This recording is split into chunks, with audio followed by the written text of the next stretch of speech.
इस कहानी की शुरुआत होती है रसिया से, जहाँ पर हम एक डोमिनी नाम की लड़की को देखते हैं और यहाँ पर हमें ये भी पता चलता है कि डोमिनी एक फेमस डांसर है जो कि बेली डांस करती है और यहाँ पर ये इसके साथ साथ अपनी बूढ़ी माँ का ख्याल भी रखती है। और यहाँ हम देखते हैं कि डोमिनी का आज फेमस शो है, इसलिए वो जल्दी से तैयार होकर थिएटर जा रही है और वहाँ पर जाने के बाद डोमिनी को उसके अंकल इवान मिलते हैं जो कि एसबीआई के डायरेक्टर होते हैं। और यहाँ पर उसके अंकल उसकी मुलाकात एक रशियन गैंगस्टर से करा देते हैं और वो गैंगस्टर डोमिनी को देखते ही उस पर फिदा हो जाता है। उसके बाद हम देखते हैं कि स्टेज तो शुरू हो जाता है। डोमिनिका स्टेज पर जाकर डांस करना शुरू कर देती है और जब डोमिनिका डांस कर रही होती है तभी उसका पार्टनर उसके पैरों पर चढ़ जाता है तो डोमिनिका नीचे गिर जाती है और यहाँ पर डोमिनिका का पैर टूट जाता है। तब उसको हॉस्पिटल में एडमिट कराया जाता है और यहाँ हॉस्पिटल में डॉक्टर उसे बताते हैं कि वो पूरी जिंदगी कभी डांस नहीं कर सकती। उसके बाद हम यहाँ पर रशिया के 2 जासूसों को देखते हैं जिनके पीछे पुलिस लगी हुई होती है और जासूस को बचाने के लिए नेस पुलिस से भागने लगता है, फिर किसी तरीके से CIA से अमेरिका पहुंचा देती है। इसके बाद इस कहानी को 3 महीने के आगे में शिफ्ट कर दिया जाता है और यहाँ पर हम देखते हैं डोमिनिका को जो कि चलना शुरू कर देती है और इससे मिलने के लिए इसके अंकल इवान यहाँ पर आए होते हैं। अब यहाँ पर पता चलता है डोमिनिका डांस नहीं कर पा रही थी तो इसकी वजह से उसे घर चलाने में दिक्कत हो रही थी। इतना सब कुछ जानने के बाद उसका अंकल उसे उसके जासूस बनने के लिए कहने लगता है और इवान उसे यहाँ पर यह भी बताता है कि उसका पैर टूटना कोई यहाँ पर एक्सीडेंट नहीं था बल्कि ये सब उसके पार्टनर ने जानबूझकर कराया था।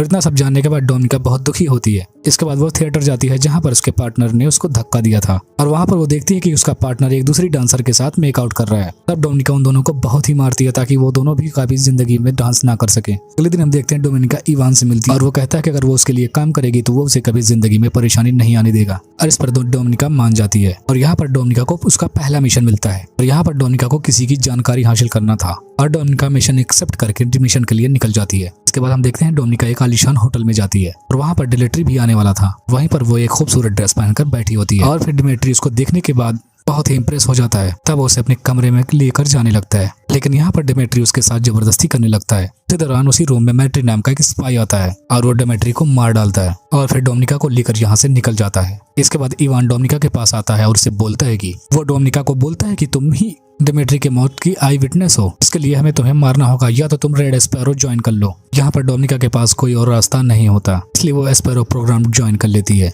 इसके बाद हम देखते हैं डोमिनिका को एक स्कूल में भेज दिया जाता है जहाँ पर उसे स्पैरो बनने की ट्रेनिंग दी जाती है और यहाँ पर यह सिखाया जा रहा था कि किस तरीके से हम किसी और से उसकी इन्फॉर्मेशन निकाल सकते हैं। और कुछ ही टाइम बाद उनकी ट्रेनर उन्हें बताती है कि वो लोग अब जो कुछ भी करेंगे वो सब कुछ देश के लिए ही करेंगे और वो अब किसी भी मिशन को पूरा करने के लिए खुद से पीछे नहीं हटेंगे, भले ही उन्हें यहाँ पर किसी के साथ सोना ही क्यों ना पड़ जाए। और ऐसा करते वक्त उन्हें कोई शर्म नहीं आनी चाहिए। इसके बाद वो ट्रेनर एक और लड़के को बुलाती है और उनसे उनके कपड़े उतारने के लिए बोलने लगती है और वो लड़का फौरन कपड़े उतार देता है, लेकिन यहाँ पर डोमिनिका अपने कपड़े नहीं उतार पाती। दूसरी तरफ हम नेस को देखते हैं जो कि CIA से कह रहा होता है वो रशिया के जासूस के अलावा किसी और पर भरोसा नहीं कर सकता, इसकी वजह से उसे फिर से रशिया जाना पड़ेगा। इधर दूसरी तरफ हम देखते हैं डोमिनिका की काफी कड़ी ट्रेनिंग शुरू हो चुकी थी और वो धीरे धीरे यहाँ पर सब कुछ सीख रही होती है और फाइनली ट्रेनर सब लोगों को बुलाती है और सबको अपनी बॉडी का यूज करके सामने वाले की इन्फॉर्मेशन कैसे निकालनी है ये सिखाने लगती है। उसके बाद ट्रेनर उन सारी लड़कियों को लेकर एक जगह अलग जाती है जहाँ पर वो उन्हें कुछ सैनिकों को दिखा रही होती है। वो बोलती है कि ये सारे सैनिक जंग से 1 साल बाद लौटे हैं और तुम सारी लड़कियों को इन लोगों को सेड्यूस करना है। तब डोमिनिका अपने सामने एक सोल्जर को चुनती है और उसे रूम में ले जाकर उसके साथ इंटीमेट हो जाती है। इसके बाद हम देखते हैं जब डोमिनिका नहा रही होती है तो उसी के क्लास का एक लड़का आता है और उसके साथ जबरदस्ती इंटीमेट होना चाहता था। ऐसा करने पर उस लड़के को डोमिनिका काफी अच्छी तरीके से पीट देती है, जिसकी वजह से डोमिनिका को अगले दिन क्लास में बुलाया जाता है और क्लास में डोमिनिका को उस लड़के के साथ सबके सामने इंटीमेट होने को बोला जाता है। तब डोमिनिका अपने सारे कपड़े उतार देती है और उसके साथ इंटीमेट होना के लिए तैयार हो जाती है, लेकिन यहाँ पर डोमिनिका ने उस लड़के को अपनी बातों से इतना ज्यादा डरा रखा था कि वो उसकी कुछ करने की हिम्मत ही नहीं होती। और इधर CIA को भी पता चल जाता है कि नेस ने जासूस को कहाँ पर भेजा है और यहाँ पर रशिया भी अपना कुछ जासूस भेजना चाहता था जो कि नेस से दोस्ती करके उसका विश्वास जीत सके और इस काम के लिए डोमिनिका को चुना जाता है। इसके बाद इवान डोमिनिका से मिलता है और यहाँ पर हम जानते हैं कि इवान का नजर पहले से ही डोमिनिका पर है, इसकी वजह से डोमिनिका इवान को पसंद नहीं करती थी। इसके बाद डोमिनी शहर जाती है और वहाँ पर वो एक लड़की से मिलती है। अब नेस से मिलने के लिए डोमिनिका उसी स्विमिंग पूल में जाने लगती है जहाँ पर नेस अक्सर जाया करता था। इसके बाद जब नेस डोमिनिका को देखता है तो उसकी तरफ काफी ज्यादा अट्रैक्ट हो जाता है। इसके बाद वो बाहर डोमिनिका से जाकर मिलता है और थोड़ी देर तक बातें भी करता है और डोमिनिका वहाँ से चली जाती है, लेकिन नेस को यहाँ पर खबर चल जाती है कि डोमिनिका एक रशियन जासूस है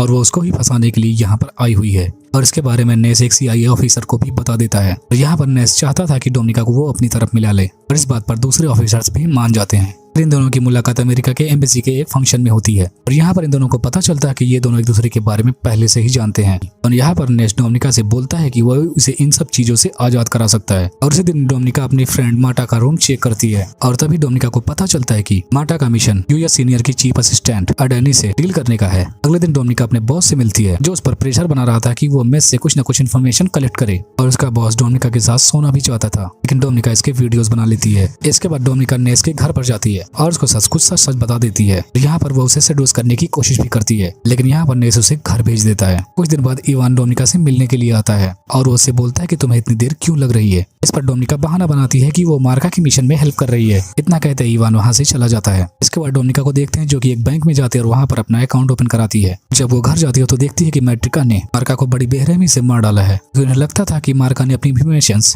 डोमिनिका को शेयर कर दी हैं। जितना सब कुछ देखने के बाद डोमिनिका काफी ज्यादा डर जाती है। फिर मार्टिन डोमिनिका को धमकी देता है कि वो कोई भी चालाकी ना करे। इसके बाद डोमिनिका नेस से मिलती है, उससे कहता है कि वो रशिया में रहकर अमेरिका के लिए जासूसी करे और उसको बदले में उसे उसके और उसके माँ की प्रोटेक्शन दी जाएगी। अब यहाँ पर नेस डोमिनिका की सारी बातें मान लेता है। इसके बाद डोमिनिका रात में उठती है और नेस के पास जाती है और वहाँ पर जाने के बाद वो दोनों इंटीमेट होते हैं। अगले के दिन डोमिनिका को ऑर्डर मिलता है कि मार्का का ऑर्डर वो पूरा करे, यानी मार्का का मिशन अब डोमिनिका को दे दिया गया था और वो नीस से जाकर डील करे। तब वो नीस के पास जाकर उसे डील करती है और नेस से छुपकर वो ओरिजिनल डिस्क को नकली डिस्क के साथ बदल देती है और ऐसा करके वो अमेरिकन CIA का भरोसा जीत लेती है। फिर डोमिनिका मार्का की जगह स्टेफनी से फिर मिलने जाती है। कुछ देर वो दोनों आपस में बातें करते हैं, लेकिन स्टेफनी जब बाहर निकलती है तो वो देखती है कि अमेरिका का CIA उस पर नजर बनाए हुए है और इसी दौरान स्टेफनी एक्सीडेंट में मारी जाती है। और वहीं पर रशियन ऑफिसर्स भी होते हैं जो दूसरे जासूसों पर नजर बनाए हुए थे और इससे वो समझ जाते हैं कि डोमिनिका CIA से मिली हुई है। फिर डोमिनिका और उसके बॉस को दोनों को साथ में मॉस्को बुलाया जाता है। इन दोनों को यहाँ पर कई तरीके से टॉर्चर भी किया जाता है और इस टॉर्चर में डोमिनिका का बॉस मारा जाता है। लेकिन क्लार्क टॉर्चर करने के बाद भी डोमिनिका अपनी बात से हटती नहीं। वो कहती है कि उसने किसी भी तरीके की गद्दारी नहीं की थी। इसके बाद इवान आता है और डोमिनिका से बात करने लगता है। इस पर डोमिनिका बताती है कि उसने ये सब कुछ उस मिशन को पूरा करने के लिए किया है ताकि अमेरिकन जासूसों को उस पर विश्वास हो सके